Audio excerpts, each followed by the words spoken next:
भारत में 40 दिन के लॉकडाउन के 30 दिन पूरे हो चुके हैं। अब सबकी नजर इस बात पर है कि क्या 3 मई के बाद देश में से लॉकडाउन हट जाएगा।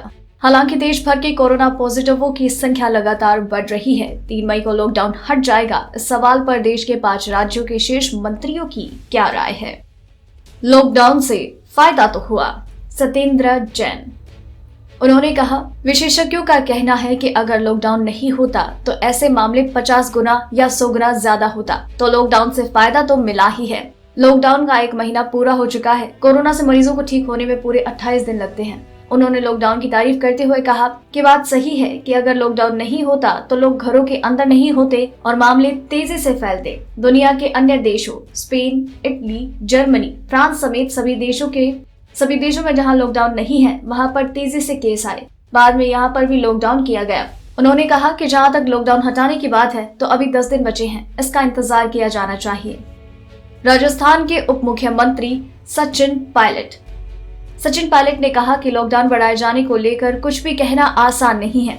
लोगों की आजीविका को लेकर सोचा जाना चाहिए। जहाँ तक राजस्थान की बात है तो यहाँ पर काफी केस आए हैं। लोगों के हितों को ध्यान में रखा जाना चाहिए। कर्नाटक के उप मुख्यमंत्री आश्वस्त नारायण लॉकडाउन बढ़ाने को लेकर कहते हैं कि सबसे पहले जिंदगी बचाना ही सबसे पहली प्राथमिकता है। लॉकडाउन सबसे बड़ा समाधान नहीं हो सकता, इसे चरणों में हटाया जाना चाहिए।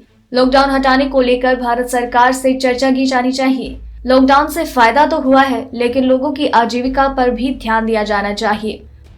महाराष्ट्र के पीडब्ल्यूडी मंत्री अशोक चव्हाण।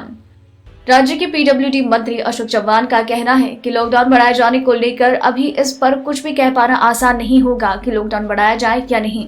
लॉकडाउन खोलने को लेकर उन्होंने कहा कि हालांकि अन्य क्षेत्रों में लॉकडाउन खोल दिया जाना चाहिए। राज्य सरकार लगातार सैंपल टेस्ट ले रही है और टेस्ट की संख्या भी लगातार बढ़ रही है। उत्तर प्रदेश के स्वास्थ्य मंत्री जय प्रताप सिंह। लॉकडाउन बढ़ाने को लेकर सबसे ज्यादा आबादी वाले राज्य उत्तर प्रदेश के स्वास्थ्य मंत्री जय प्रताप सिंह ने कहा, राज्य में केस अभी भी सामने आ रहे हैं, लेकिन पुराने केसों में कोरोना के केस आए हैं। पूरे राज्य में अन्य राज्यों की तुलना में केस कम है। बाहर से आए लोगों की स्पेलिंग की जा रही है और लगातार चेक कर रहे हैं। फिलहाल यूपी में 1500 से ज्यादा कोरोना केस हैं।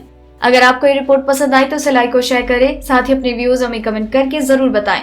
डेली ट्रेंडिंग न्यूज की रिपोर्ट सब्सक्राइब करें हमारा चैनल ऐसी ही लेटेस्ट और इंटरेस्टिंग न्यूज के लिए।